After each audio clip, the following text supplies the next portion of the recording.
Hola guys and girls, and welcome to the draft analysis video of the Borussia Donphan for the 9th season of the GBA. As all of you, or at least most of you already know, this season is gonna be on Let's Go Pikachu and Let's Go Eevee, which brings a lot of changes, not only to usually to a new gen, like get new monster mechanics. There's a lot of difference between what we are used to in playing and drafting than what we are doing now.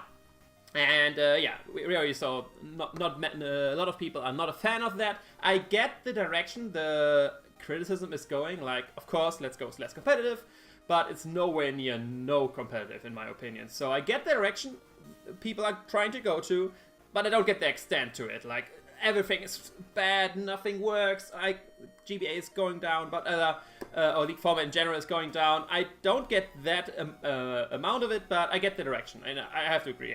Less competitive. No one can basically disagree with that. But either way, because of the whole new system and all this good stuff we have, there's a lot of different in drafting style for me as well. Like, I went a lot less prepared into this draft. Usually I have at least an idea, like I want to draft this one, then I want to draft around that core around it, like the idea behind it.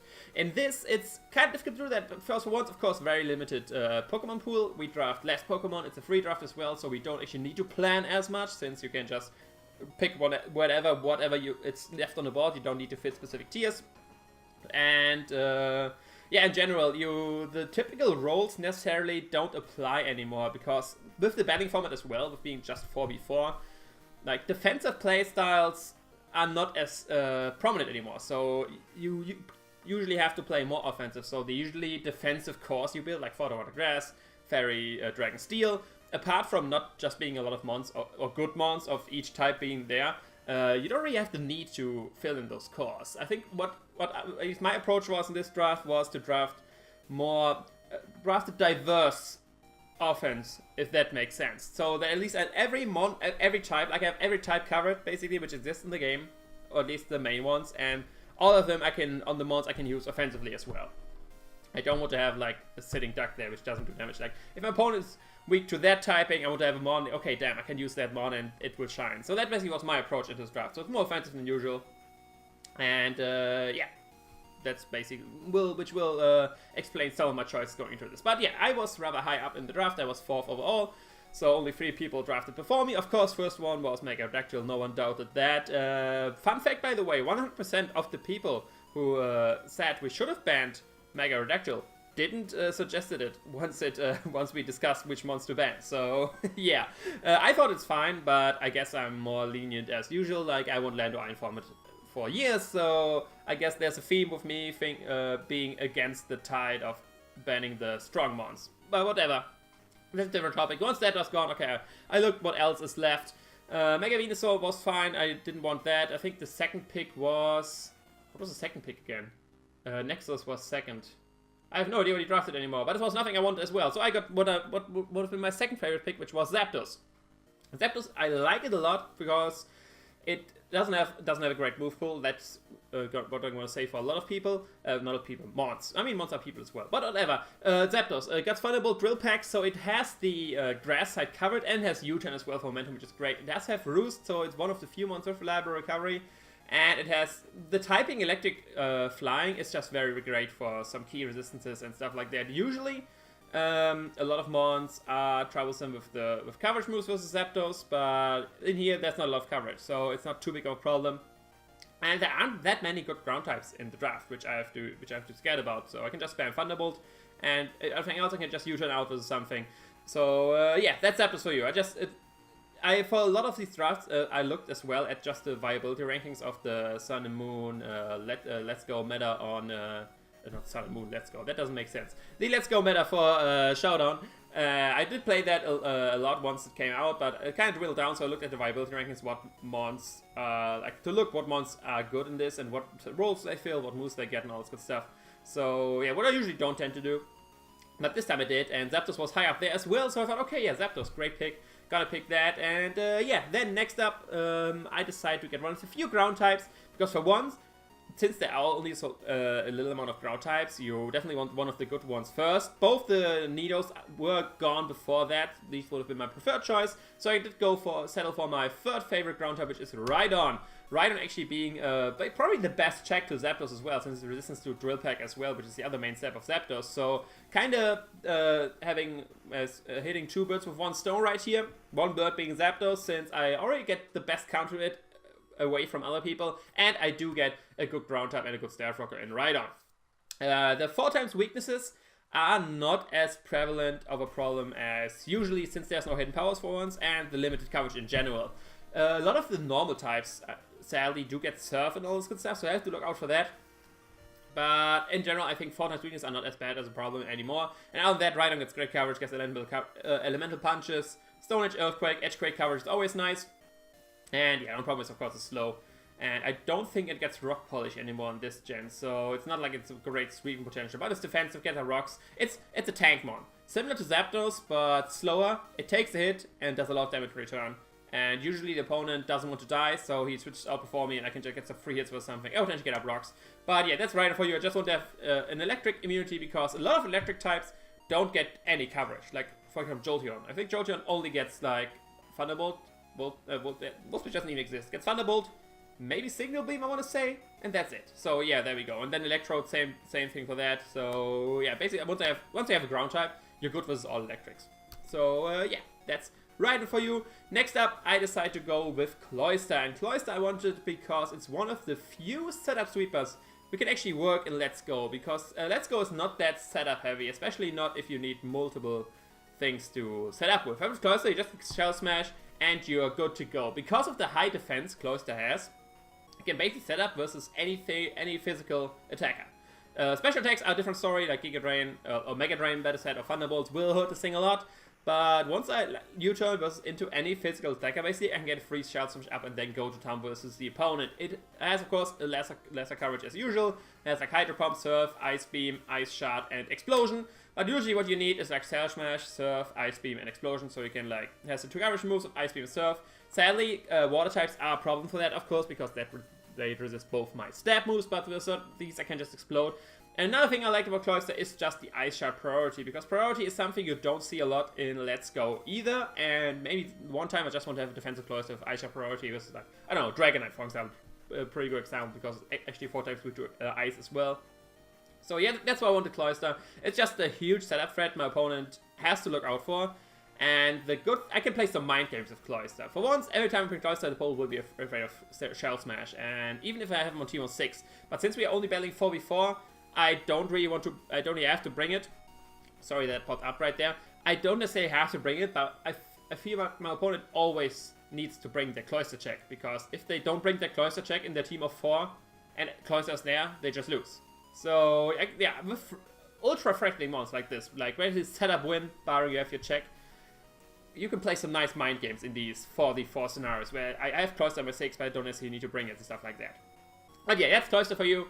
Then, next up, I decided to go with a Alolan Persian, since I needed, for once, I need more speed. Looking at my team right now, I got Rhydon pretty slow, Cloyster pretty slow without setup, and then Zapdos at base 100. I want something fast at over base 100, and there are not a lot of fast mons left. A lot of people did go for the fast mons first, like Mega Beedrill, Starmie, Aerodactyl, Mega Aerodactyl, what did I forget? I sure forgot something, but a lot of the Dodrios, stuff like that. A lot of the fast and good mons were gone very quickly, and I thought, oh damn, I need to get something fast right now.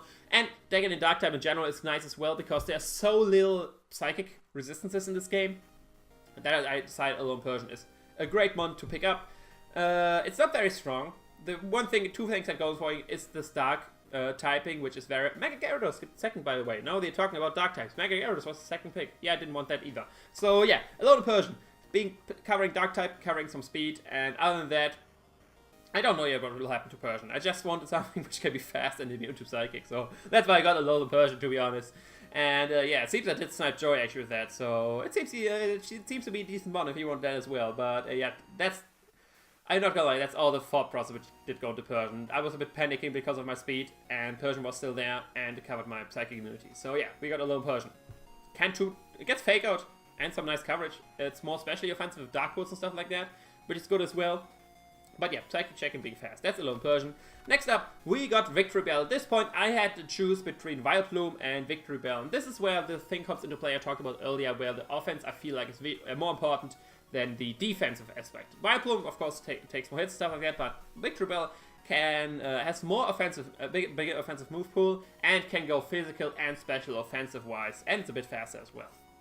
That's why I thought Victory Bell is better, because it covers like an offensive poison type with an offensive grass type, which can go both ways, physical or special, even with the coverage it has. It has like Power Whip, Mega Drain, Poison Jab, and Sludge Bomb. So basically all you need. And I still want, like I said, I want to cover all types, and I need a grass type still. Not necessary to have a defensive grass mon to like build a core with my Cloyster, but just offensively to have that option, to have that typing, and to be an offensive threat with that typing, be it poison or grass in this scenario. But yeah, that's why I got Victory Bell. Gets Sucker Punch as well, so some more priority, which is always nice, because with no Choice Scarfers around, once you face a mon which is like faster than the whole team, like in my scenario, spoilers, Alone Persian is the fastest mon on my team, so everything which is over 150 in speed, my only option is priority to deal with it, or basically being bulky and taking hit and killing it in the process. So I think stacking some priority is a nice option, and yeah, Victory Bell, like I said, I will think about Vileplume as well, but because I want to go more offensive approach with this draft, because I think that's a better way to go with the overall thing of having no EVs and no items and only 4 vs 4 with a very limited time. I think going more offensive is the better approach. We will see if that works out, or if it bites me in the butt, but we got Victory Bell right here. Next up, as 6th pick, we got Kangaskhan, and that I wanted a long time. I already knew that after pick Cloyster I wanted Kangaskhan, because I was a big fan of Mega Kangaskhan in my time at the beginning with dabbling with Let's Go and stuff like that. And Kangaskhan has great coverage, great bulk, has Fake Out as well, has Sucker Punch as well, so even more priority.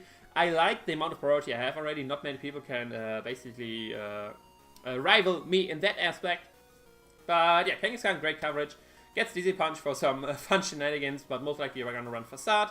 But yeah, it's just at this point, the prime mons are already gone. I'm basically just looking at mons which are still good and I can pick up, and Kangaskhan was definitely one of them. I sniped you with that, so that's always a plus as well if you snipe your opponent. But yeah, we got Kangaskhan, great offensive normal threat, which can take a hit as well. Of course, it's decently fast.